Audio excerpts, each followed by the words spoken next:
बिहार में कानून का राज स्थापित है। ये जंगल राज वाला बिहार नहीं है, ये कानून का राज वाला बिहार है। जंगल राज में घटनाएं भी होती थी और घटनाओं को अंजाम देने वाले अपराधियों को बचाने का भी काम होता था। आरजेडी के लोगों से सर्टिफिकेट लेने की ज़रूरत नहीं है, क्योंकि आरजेडी को तो बिहार की जनता ने बुरी तरह से नकार दिया है। आज बिहार ऊंचाइयों को छू रहा है, हर क्षेत्रों में अच्छा काम हुआ है, रिजल्ट अच्छा मिला है। कई मामलों में बिहार कई राज्यों से नंबर 1 पर हो गया है। बिहार ही एक ऐसा राज्य है जो महिलाएं जीविका दीदियों के माध्यम से बिहार की आत्मनिर्भर बनी है। अपराधियों पर लगाम कसे जाते हैं, अपराधियों की गिरफ्तारी होती है, चाहे वो पताल में भी छिपे रहे हों उनकी गिरफ्तारी होती है, जेल के अंदर ठूसे जाते हैं किसी के साथ। नमस्कार, मैं हूं प्रणय सिन्हा और आप देख रहे हैं सूर्य बिहार। देखिए, बिहार विधानसभा चुनाव के बाद भी जो है बिहार में सियासी हलचल बहुत तेज़ है। सियासत में जो है बहुत उथल पुथल मचा हुआ है। एक तरफ अगर देखा जाए तो पिछले सप्ताह से एक मुद्दा गरमाया हुआ है कि जो गृह मंत्रालय है वो सम्राट चौधरी जी के पास चला गया है, बिहार में योगी मॉडल आ गया है। इन सभी तमाम मुद्दों पर आरजेडी का जो है बीजेपी पे पलटवार या वार कहें या पलटवार कहें, इन सभी तमाम मुद्दों पर हमारे साथ बात करने के लिए जेडीयू के प्रवक्ता हेमराज सर हमारे साथ मौजूद हैं। इनसे हम बातचीत करेंगे उन सभी तमाम मुद्दों पर। सर, अगर देखा जाए, बात किया जाए तो कहीं ना कहीं ये भी लोग कह रहे हैं कि सीएम नीतीश कुमार की जो पार्टी जेडीयू है, कम सीट आने के बावजूद भी उनको मुख्यमंत्री बना दिया गया। तो कहीं ऐसा तो नहीं कि कुछ समय बाद भाजपा वाले उनको हटा के या किसी कारणवश उनको हटा के अपना कोई मुख्यमंत्री ले आए? देखिए, कयास लगाने वाले क्या कयास लगा रहे हैं वो जाने, लेकिन सच्चाई यही है कि एनडीए गठबंधन का हम घटक दल हैं, हिस्सा है, और ये लंबे समय से है। हमारे नेता, आदरणीय नेता नीतीश कुमार जी 2005 से लेके अब तक लगातार माननीय मुख्यमंत्री हैं बिहार के, और उन्होंने बिहार को ऊंचाइयों पर ले जाने का काम किया है, आगे बढ़ाने का काम किया है। और वही भारतीय जनता पार्टी और जनता दल जी मिलकर लगातार सरकार में अच्छे अच्छे कार्यों को अंजाम दिया है। हर क्षेत्रों में अच्छा काम हुआ है। नौकरी और रोज़गार, महिला सशक्तिकरण और अन्य कई क्षेत्रों में, चाहे वो रोड कनेक्टिविटी को बढ़ावा देने की बात हो, हर क्षेत्रों में अच्छा काम हुआ है। और ये जो तरह तरह की बातें जो उड़ाई जा रही है कि यूपी मॉडल, बिहार मॉडल, तो ये बात आपको मैं बता देना चाहता हूँ कि बिहार मॉडल से अच्छा कोई मॉडल नहीं है। चूँकि बिहार जो गर्त में था उसको ऊपर उठाने का और बिहार के विकास को गति देने का, उसके रफ्तार को तेज़ करने का जो मुहिम नीतीश कुमार जी ने चलाया वो बिल्कुल सफल रहा। आज बिहार ऊंचाइयों को छू रहा है, हर क्षेत्रों में अच्छा काम हुआ है, रिजल्ट अच्छा मिला है। कई मामलों में बिहार कई राज्यों से नंबर 1 पर हो गया है।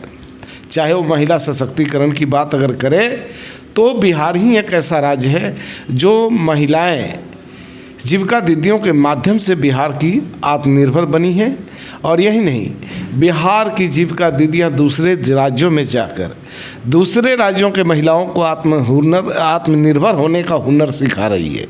ये बिहार के लिए बहुत गर्व की बात है। लेकिन दूसरी बात कि बिहार की बेटियां जो पुलिस बल में और सेना में जो दिखाई दे रही है, इतनी बड़ी तादाद में दूसरे किसी राज्यों में नहीं दिखाई देती है।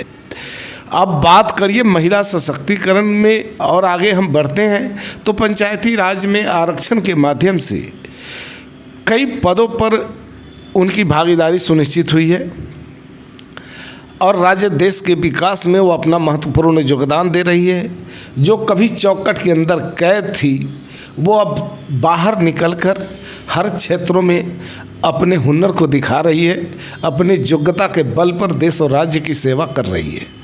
लेकिन आरजेडी का ये कहना है कि भले जेडीयू ने या नीतीश कुमार ने 10-10 हज़ार रुपये जीविका दीदियों को दिया, लेकिन आज भी वो रो रही हैं। कहने का मतलब वो खुश नहीं है, कहीं ना कहीं वो चीज़ें पूरी तरह से जो है अच्छी तरीके से नीतीश कुमार ने नहीं कर पाया। देखिए, इसको आरजेडी के लोगों से सर्टिफिकेट लेने की ज़रूरत नहीं है, क्योंकि आरजेडी को तो बिहार की जनता ने बुरी तरह से नकार दिया है और उसका राजनीतिक अस्तित्व खतरे में डाल दिया है। बिहार की जनता बड़ी मुश्किल से विपक्ष की नेता बन पाएंगे, लेकिन बिहार की जनता ने जो सबक सिखाया है झूठ बोलने वालों को, झूठा वादा करने वालों को और बिहार के तिजोरी को, बिहार को खजाना को लूट कर अपना खजाना भरने वालों को तो जनता ने सबक सिखा दिया है। और नीतीश कुमार जी में अटूट विश्वास और भरोसा जताया है और जिसके बल पे बड़ी बहुमत के साथ फिर से एनडीए सरकार में आई है। और ये जो कार्यकाल होगा ये औद्योगिक क्रांति का कार्यकाल होगा। 1 करोड़ लोगों के रोजगार वाला कार्यकाल होगा। देखिए, आरजेडी के कुछ और भी बड़े आरोप हैं। अगर बात की जाए तो चिराग पासवान पर उन्होंने कहा कि आज पासवान समुदाय के लोगों की कहीं ना कहीं हत्या हो रही है या करवा दी जा रही है, चाहे बात शेरघाटी की हो, औरंगाबाद की हो। इन सब पर क्या कहना चाहिए सर? देखिए, बिहार में कानून का राज स्थापित है। ये जंगल राज वाला बिहार नहीं है, ये कानून का राज वाला बिहार है। जंगल राज में घटनाएं भी होती थी और घटनाओं को अंजाम देने वाले अपराधियों को बचाने का भी काम होता था और प्राथमिकी तक भी दर्ज नहीं हो पाती थी। लेकिन आज अपराधियों को बचाने का काम नहीं होता। सीएम हाउस में बैठ के अपराधियों पर लगाम कसे जाते हैं, अपराधियों की गिरफ्तारी होती है, चाहे वो पताल में भी छिपे रहे हों उनकी गिरफ्तारी होती है, जेल के अंदर ठूसे जाते हैं। किसी के साथ कार्रवाई में कोई भेदभाव नहीं होता है। सर, एक सवाल और रहेगा आपसे कि आपने भी सुना होगा कि चुनाव के वक्त में आरजेडी के कुछ गाने बहुत ही वायरल हुए थे। उन पर अगर उनसे सवाल किया गया आरजेडी वालों से तो उनका कहना है कि ये संभवतः बीजेपी या जेडीयू वाले के ही कार्यकर्ता हैं या उनके समर्थक हैं जो वैसे गाने बनाकर आरजेडी की छवि को धूमिल करने का काम किए।